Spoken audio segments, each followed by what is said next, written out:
with huge, slow-moving equipment. They can be dangerous to drivers. Reporter Rebecca Ray says farmers are urging people to please be patient.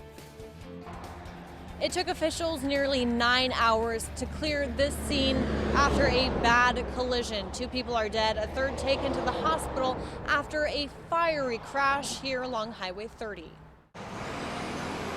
In 2014, there were a total of 64 crashes and 3 deaths as a result of farm equipment collisions on the roads. The numbers for 2015 aren't in yet. Monday, a crash near Nebraska City sent 2 to the hospital after they rear-ended farm equipment. Wednesday, another crash near Fremont killed 2 and injured 1. Must not be able to see them or something. They're really not that small, but there's been a lot of people running into them lately. Farmer George Haney says a driver narrowly avoided a crash with his combine earlier this week. They were on their phone texting, and they drove right underneath the head and didn't even know they did it, I don't think. Haney says sadly he isn't surprised by Wednesday's crash, saying drivers are impatient and try to find their way around the massive machinery.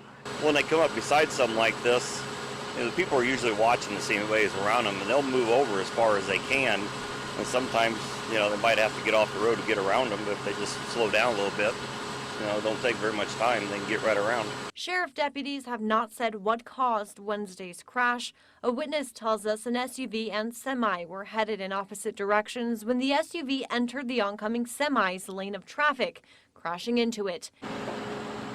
Haney doesn't know the details either.